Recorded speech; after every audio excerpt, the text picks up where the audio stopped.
Dakizuten bezala datozen hilabetetako programazioa aurkeztea izango litzateke gaurko xedea. Aipatu, uste aurreko prentsa aurrekotan pixkat programazioaz hitzaiten duenean, hitzaita tokatzen zaitenean beti helburua zein dan aipatzen dizuet eta helburu horren helburu hori kontutan izan da programazioaren nondik norakoak azaltzea, ez? Orduan, dakizuten bezala gure helburu nagusia beti izaten da orekatua den programazio bat aurkeztea, bai kalitatearen aldetikan eta baita kantitatearen aldetikan. Kantitatea esaten detenean da behin asteburu guztitan zeozer programatzeko eta zeozer ikusteko aukera izatearena, eta gero estetikan oreka egon daitezken artestenikoen munduan, egon daitezken gauza ezberdinen artean, denetatik pixkat ekartzarena, ez? Ikusiko ez zuten bezala, dantza, antzerkia, musika eta bestelakoak egongo dira, aipatu bai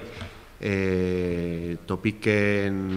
ibilbidea aurreraka joala eta hortaz programazioaren zati handi bat, edo guk zerbaitan programatzen deulako, edo zitek beraiek programatzen dutelako,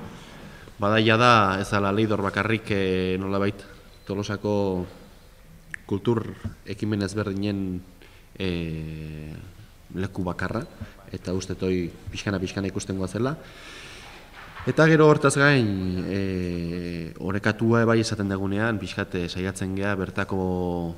eragileak eta kanpokoak bertan antzesteko edo aritzeko lekua izatea, ez? Hortaz, aurkituko ditugu Benito Lertxundi bezalako lehen mailako artistak, eta agian izango da datozen hilabete hauetan egon lehiken artista ezagun edo sona handikoena,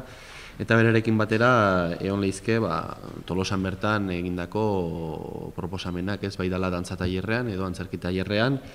eta baita ere maili horien artekin batera etorriko den Juancho Zeberio piano jole tolosarrarena. Aipatu akaso bai ikusten dezuten bezala, eta azken asteotan irakurri ahal izango zenuten bezala, zinearen aldeko apostua bere hortan jarraitzen dula. Orain Aste Santura begira programazio berezi horri eutxiko diogu, abonuen sistema arrakastatsua dela berriz ere azpimarratzen dugu, eta horren inguruko lanarekin jarraituko degula bermatu, eta hortez gain berrikuntza bezala esan lortu dala hitzarmen baten bidez nolabait topiken dagon zine digitala emateko aparatua ere erabilgarri izatea, eta hortaz zineak ere bi leku izango ditu aurrerantzean, bai leidorra eta bai topik bera.